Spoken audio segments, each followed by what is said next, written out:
31 వచ్చినోడు గెలుస్తాడు, 49 వచ్చినోళ్ళు ఓడిపోతారు. దాన్ని స్ట్రాటజీగా మనం ఖచ్చితంగా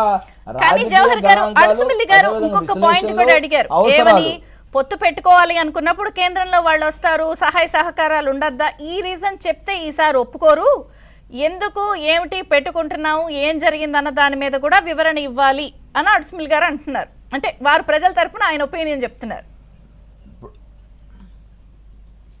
దాన్ని నేను వ్యతిరేకించట్లేదమ్మా, అడుసుమల్లి గారి అభిప్రాయాన్ని నేను వ్యతిరేకించట్లే. కానీ ఈ రాష్ట్రంలో ప్రయోజనం అంటే ఏంటి? పరిపాలన నుంచి ముందు ప్రయోజనం జరగాలి, పరిపాలన నుంచి జగన్మోహన్ రెడ్డిని దింపాలి. వచ్చిన తర్వాత ఏం చేస్తామనేది శ్రీనివాసరావు గారు లేదంటే మీలాంటి వాళ్ళు ఎవరైనా సలహాలు ఇస్తే దాన్ని మేము విధంగా అమలు చేయాలనేది నెక్స్ట్ పాయింట్. ఇప్పుడు ప్రస్తుత తక్షణ కర్తవ్యం ఏంటి? ఇప్పుడు యుద్ధంలో గెలవటం కదా తక్షణ కర్తవ్యం. గెలిచిన తర్వాత ఏం చేస్తామనేది రెండో అంశం. వచ్చిన ఇబ్బందులు ఏమనుకుంటే గతంలో కూడా ధర్మ పోరాటం చేసాం, యుద్ధం చేసి బయటకు వచ్చాం. ఈ రాష్ట్ర ప్రయోజనాల కోసం చేశాం తప్ప మేము మైత్రి కోసం కాదు. మేము అధికారంలో కేంద్రంలో అధికారంలో ఉండి కూడా 2 మంత్రులు మేము ఎందుకు డ్రాప్ చేసాం? మేము ఎందుకు ఏ విధంగా రాష్ట్ర ప్రయోజనాలు దెబ్బతిన్న సందర్భంలో మేము పోరాడతాం. ఇప్పుడు కూడా ముందు అర్జెంటుగా ఉన్నటువంటి ఎదురుగా ఉన్నది మెడ మీద కత్తి ఏదైతే ఉందో ఆ కత్తిని తప్పించుకోవడం కోసం, తొలగించడం కోసం ఎవరితోనైనా పొత్తు పెట్టుకోవాల్సిందే. దానిలో ఇబ్బంది ఏం లేదు. పొత్తు పెట్టుకున్న తర్వాత ఈ రాష్ట్ర ప్రయోజనాల కోసం మేము ధర్మ పోరాటం చేయాలా, యుద్ధం చేయాలా? ఏ విధంగా మేము ఫండంగా పెట్టి మాత్రం చేయం. వ్యక్తిగతంగా మాకు ఏ అవసరం లేదు. ఈ రాష్ట్ర ప్రయోజనాలు తప్ప మాకు వేరే అవసరాలు ఏమీ లేవు. మేము అధికారంలో ఉన్నాం, అది ప్రతిపక్షంలో ఉన్నాం. తెలుగుదేశం పార్టీ పుట్టిన దగ్గర నుంచి మేము అధికారంలో ఏమి లేము. ఈరోజు అధికారం కోసం అరులు దాటల్లా.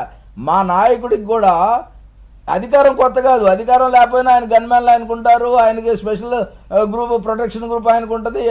ఆయన ఏం కొత్త ఏం కాదు. ఈరోజు ముఖ్యమంత్రి కన్నా ఎక్కువగా ఆయనకి ప్రజల ఆదరణ ఉన్నటువంటి సందర్భంలో చంద్రబాబు నాయుడు గారు ముఖ్యమంత్రి కావడం కోసం మేము చేయట్లేదు.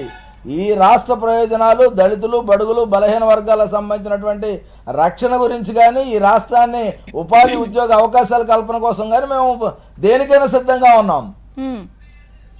ఇక్కడ ఇంకొక ప్రశ్న, చాలా మంది కరెక్టే, మీరు రాష్ట్రం ప్రయోజనాలు మీ ప్రథమ కర్తవ్యం, ప్రథమ ప్రాధాన్యత అని చెప్తున్నారు. Very good. అయితే ఒకటి, చంద్రబాబు నాయుడు గారు చాలా సీనియర్ పొలిటీషియన్, దేశంలో సుదీర్ఘకాలం పాటు ప్రతిపక్ష నేతగా ముఖ్యమంత్రిగా ఉన్నటువంటి వ్యక్తి. అటు మోదీ గారు కూడా ఉన్నప్పుడు సంబంధ బాంధవ్యాల మీద చర్చ వస్తుంది. సరే, పొత్తు సెకండరీ, తర్వాత పాయింట్. కాబట్టి బీజేపీతో మీ సంబంధ బాంధవ్యాలు గతం కంటే ఇప్పుడు మెరుగుపడ్డాయా?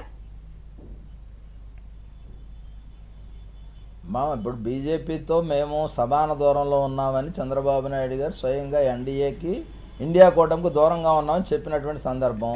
ఇప్పుడు ఆ శత్రుత్వాలు, మిత్రత్వాలు వ్యక్తిగతమైనవి లేకపోతే పార్టీ పరంగా అనే సందర్భం వచ్చినప్పుడు చాలా అంశాలు దానిలో చొచ్చుకొని ఉంటాయి. అంతే తప్ప వ్యక్తిగత అంశాలు ఏముండవు. ఈరోజు నేను మొదటి నుంచి చెప్తోంది వ్యక్తిగత ప్రయోజనాల కోసం కాదు. చంద్రబాబు నాయుడు గారికి ఏ అవసరం లేదు. చంద్రబాబు నాయుడు గారికి కానీ మాకున్న అవసరం ఒకటే, ఈ రాష్ట్ర ప్రయోజనాలు, యువత, దళితులు, మైనారిటీలు, బడుగులు, వాళ్ళని ఏ విధంగా పూర్తి రిచ్ అనేదే కదా. మనం 6 గ్యారెంటీలు ఇచ్చాం. 6 గ్యారెంటీలు ఏమి ఇచ్చాం? పూర్తి రిచ్. ప్రతి పేదవాడు ధనవంతుడు కావాలంటే వాళ్ళకి సమాన అవకాశాలు కల్పించాలి. దానికోసం చంద్రబాబు నాయుడు గారు చేసే ప్రయత్నంలో ముందు ఉన్నటువంటి రాక్షసుల్ని తీసేయాలి కదా. తీసేసిన తర్వాత కదా మీరు స్నేహమా, పొత్త, లేకపోతే ఇంకోట అనేది తర్వాత.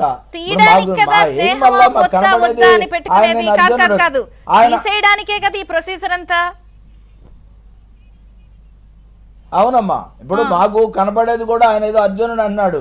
ఆయన కాదు అర్జునుడు, మేము అర్జునులు. వాళ్ళు అధికారంలో ఉన్నోళ్ళు కౌరవులు, మేము పాండవులు. మాకు కనపడేది కన్నే కనపడుతుంది. జగన్మోహన్ రెడ్డిని పక్షి కన్ను ఏ విధంగా అర్జునుడికి కనపడదు, అదేవిధంగా మాకు జగన్మోహన్ రెడ్డి దింపడమే కనపడుతుంది తప్ప చెట్టు ఆకులు మాకేం అక్కర్లే. మాకు జగన్మోహన్ రెడ్డి దిగడానికి కావాల్సినటువంటి అంశాలన్నింటినీ కూడా మేము ప్రోత్ చేసుకుంటాం, బలం చేకూర్చుకుంటాం, అంటున్నారు. జవహర్ గారు రేపో మాపో అపాయింట్మెంట్ అంటున్నారు. తేలేలో పాయింట్ ఢిల్లీ వెళ్తున్నారు.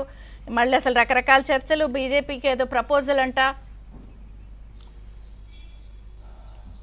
సరే, ఇప్పుడు ఆయన ప్రయత్నాలని మనం ఎవరము కూడా తక్కువ చేయటమో, మనం ఆయన ప్రయత్నాలు లేదు అడ్డుకోవాలనో మాకు ఆలోచన లేదు. ఆయన ప్రయత్నాలు ఉండి వాళ్ళు ఎవరన్నా సరే ఆయనతో పొత్తుకొని ఆయన పెట్టే ప్రలోభాలకు కానీ లొంగుతారని నేనైతే అనుకోవటంలా. వాళ్ళు ఈ రాష్ట్ర ప్రయోజనాలు చూస్తారనుకున్నాం. ఇప్పుడు రాష్ట్రాలకు కేంద్రానికి ఉన్నటువంటి సంబంధాల విషయంలో వాళ్ళు వ్యక్తిగతంగా ఏం చేస్తారనేది వాళ్ళ ఆలోచన. ఈ రాష్ట్రానికి మొన్న చివరికి ప్రజల యొక్క అభిప్రాయాన్ని గౌరవించి అమరావతి రాజధాని చెప్పారు.